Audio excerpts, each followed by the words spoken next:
welcome back to Story Stash. I'm your host Duncan, and these are some of my stories I've written.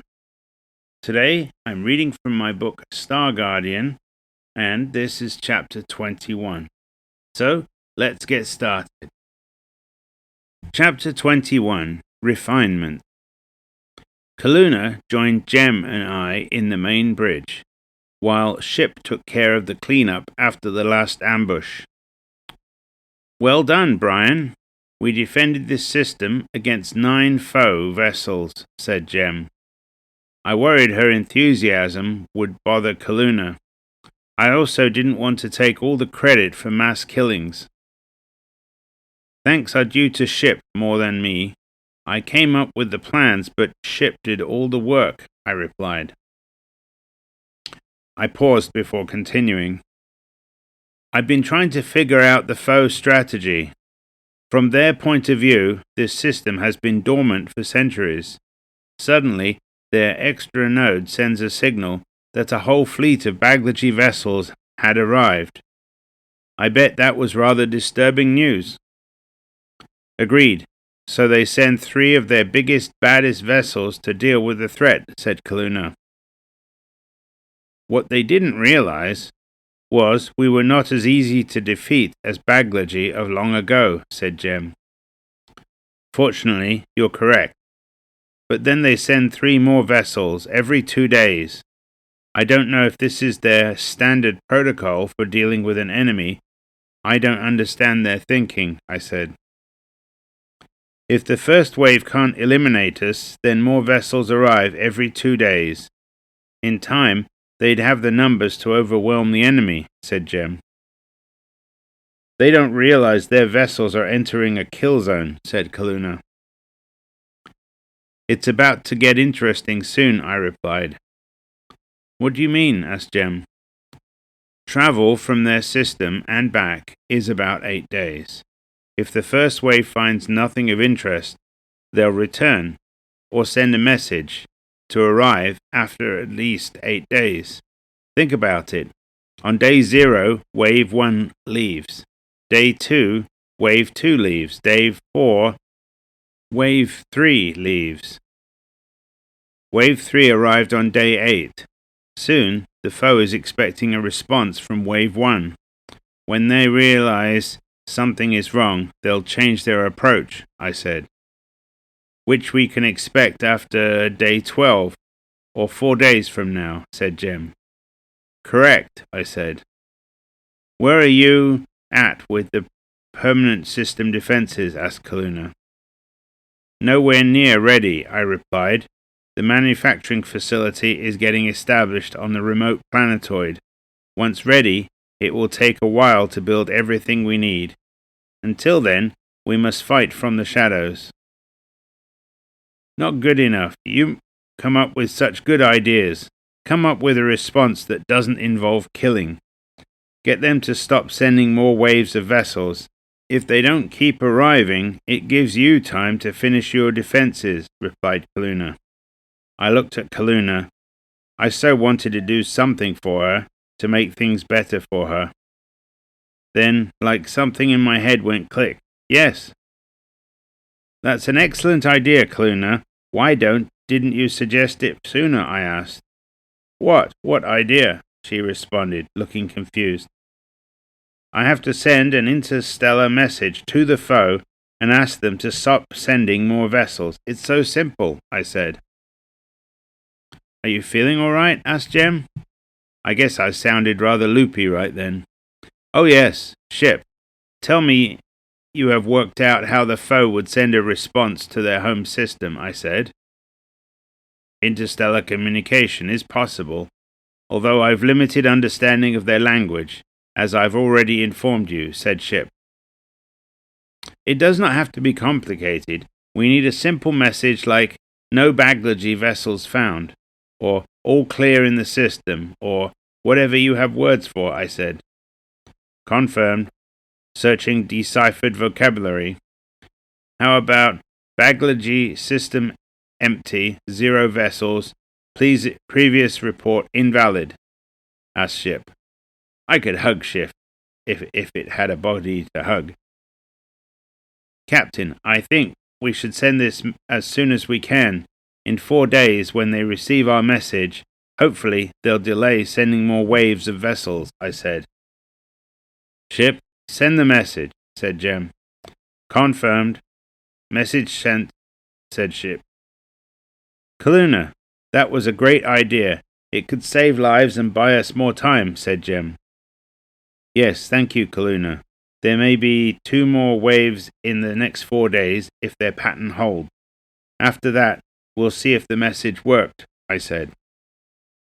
I felt like I had gained some reprieve with Kaluna by sending the message.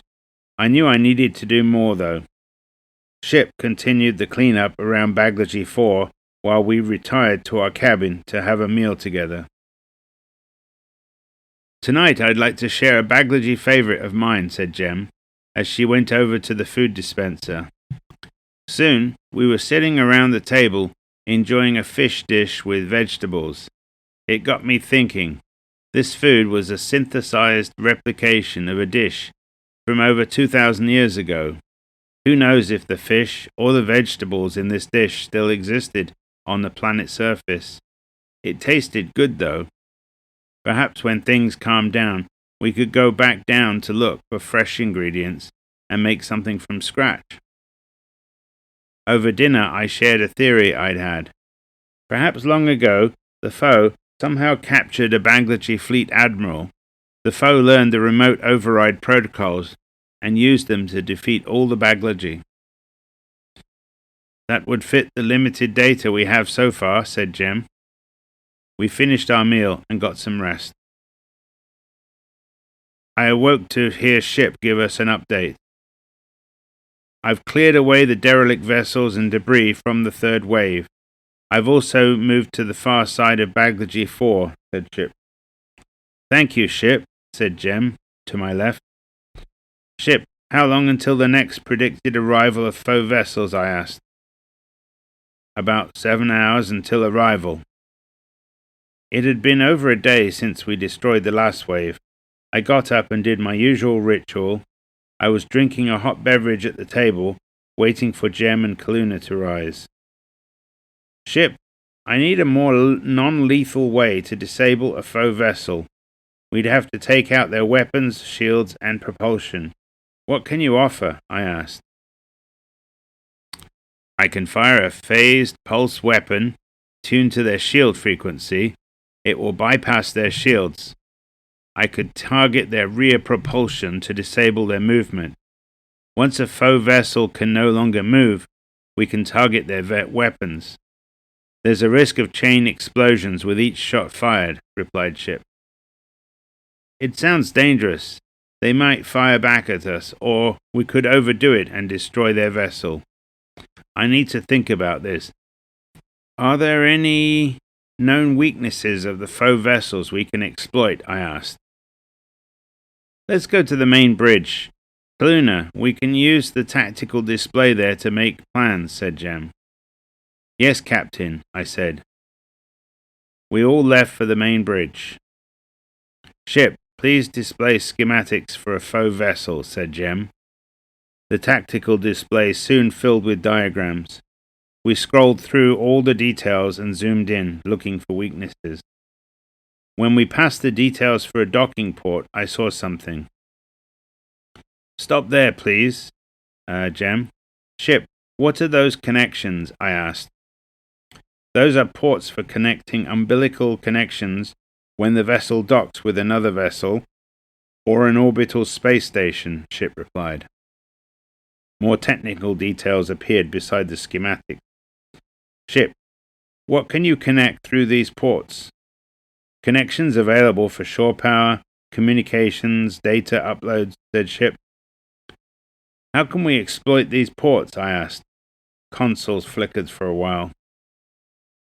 An energy pulse to the power connection could blow the power relays and interrupt the flow of power. A connection to the data port might gain access to the main computer, said Ship. Ooh, I like that. We could disable their power systems or mess with their computer, I said. I was getting excited again. So, do we pull up beside them, run a cable across while they're not looking? Asked Jem. I smiled. Ship, please design a tiny probe with cloaking and propulsion and a plug on the front. The plug is to fit the data port on a faux vessel. It should be as small as possible. These probes are to be deployed ahead of incoming vessels. When they get close, the probe is to move toward the docking port and plug into the adjacent data port. It will then gain access to the main computer of the faux vessel. Can you design that? I said. Consoles flickered for a moment. Confirmed. Design is complete. Ship replied. Schematics for the probe were now on the tactical display for our view. The probe was about 1 meter long, with a nose on the front that was a plug for the data port. Ship, scan the data from the computer cores for valid codes suitable to gain entry to the main computer via the data port, I said.